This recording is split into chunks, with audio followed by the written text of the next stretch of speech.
Hey fam, I want you to like, share, and subscribe to our YouTube channel, youtube.com/Roland S. Martin. And don't forget to turn on your notifications. Speaking of hearing nothing from this administration, let's talk about Flint.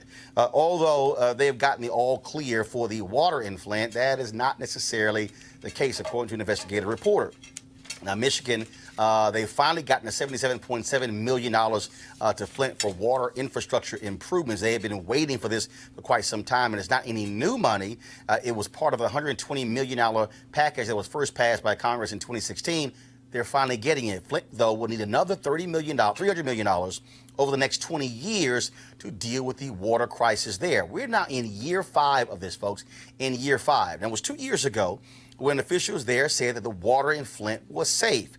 A new documentary called Flushing Flint raises questions on how those tests were conducted.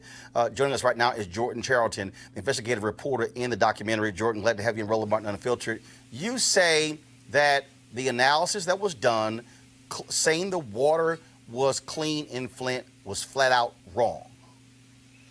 Yeah, so I've been to Flint many times reporting, and last summer I started knocking on doors based on sourcing that told me the official state testing program that was used to declare the water safe, the testing that was done had a lot of improper testing going on.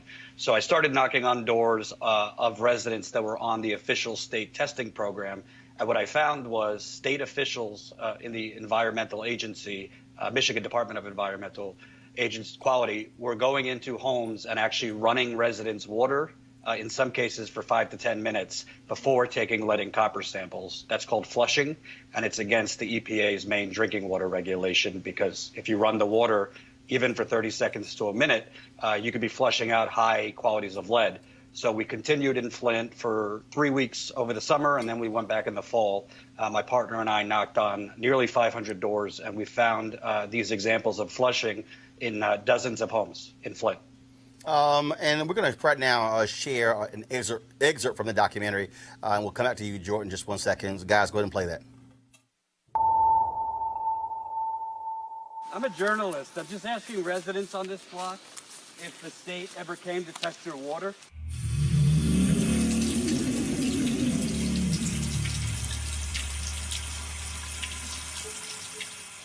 They told me they needed to go to the kitchen sink. That's where they went. They turned the water on, let it run for, like I said, like a minute, and collected their sample. Your results are interesting because 15 parts per billion is the limit.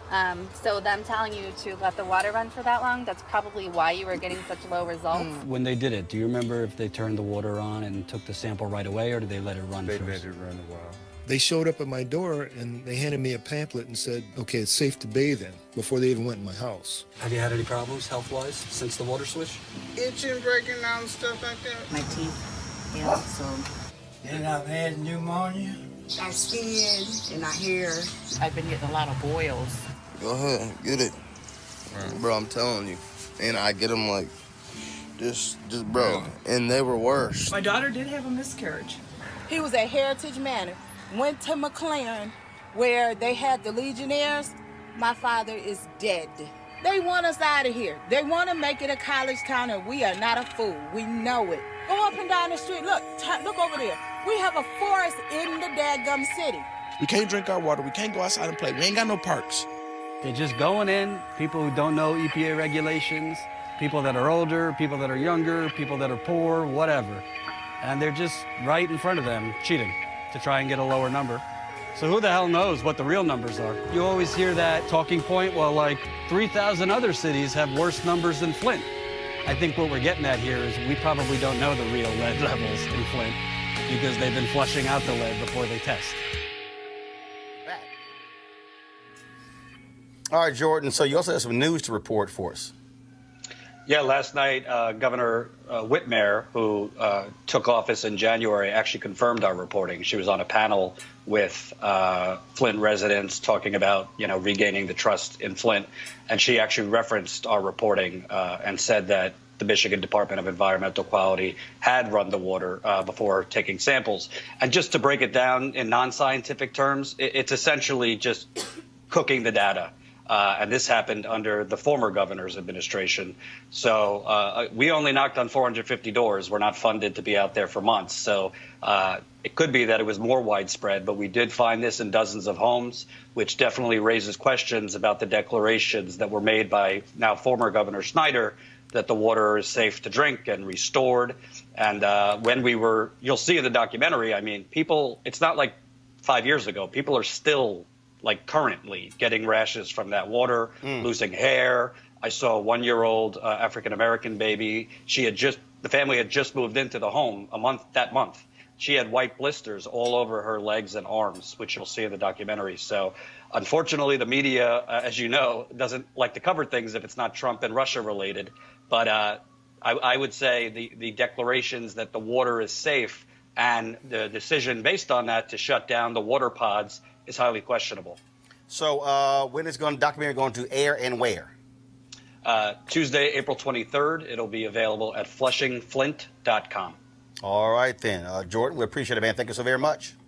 Thanks, Roland. All right, go to our panel here. The fact that it's 5 years later and this is still a problem is an indictment against this nation. It's an indictment against Snyder, who was the governor, and an indictment right now against his administration for not giving a damn about Flint. It's an indictment against the former administration also. Remember that it was May of 2016 that President Obama held up a glass of Flint tap water, drank it, and declared it safe to drink. How many people following his lead drank that Flint tap water? This is a governmental issue. This is environmental racism. This is lead in the water supply. This is paint. This is brownfields. This is all the things that this government does, deeper than any one particular administration, to keep down and to dump poison into black communities and black neighborhoods, and no one cares. If this was in Martha's Vineyard, it would have been fixed in 6 weeks. Because it's Flint, Michigan, it takes 6 years. It would have been 6 weeks.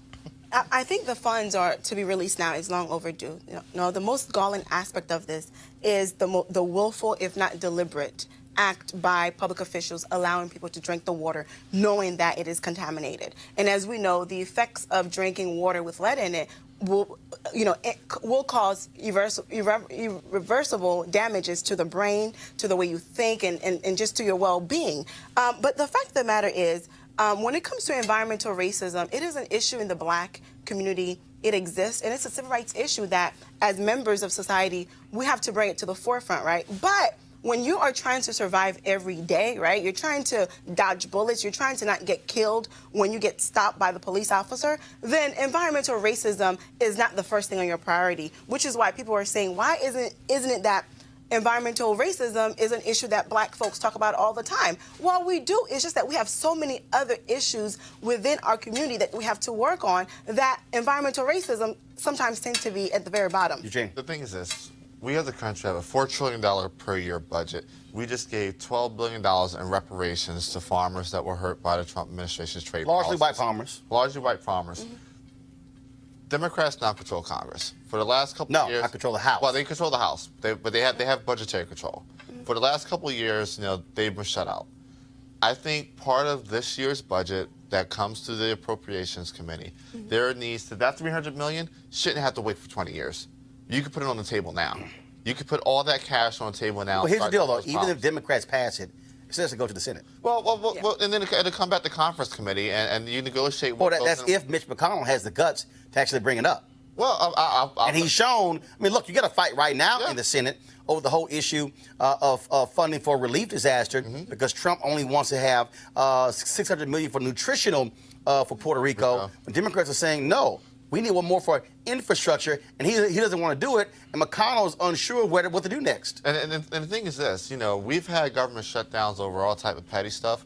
I think, if, an impasse does happen, at least to a government shutdown over funding, I think, it is a noble situation to shut the government down over black and brown issues. This to me is why Dr. King had wanted the Poor People's Campaign in 1968 to bring them to the nation's capital. This is where, I mean, this is the only way these folks are going to listen if you have mass action against politicians who do nothing, Robert. And I think it's crucial also. We got 20 folks running for president on the Democratic side of the aisle. Shouldn't one damn one of them think they can walk into South Carolina and get the black vote without having a clearly articulated message, policy proposals, not pie in the sky, we're going to help everybody. What are you going to do to solve environmental racism? Places like Flint, every time you see a black neighborhood that's under power lines, and then you wonder why the cancer rate is triple there than it is anywhere else in the community, we have to hold their feet to the fire. Yeah, but you also have people who are moderating these town halls don't really give a damn about these very issues. That's part of the problem, because you don't get these questions that are being raised. Environmental racism is definitely not the first priority for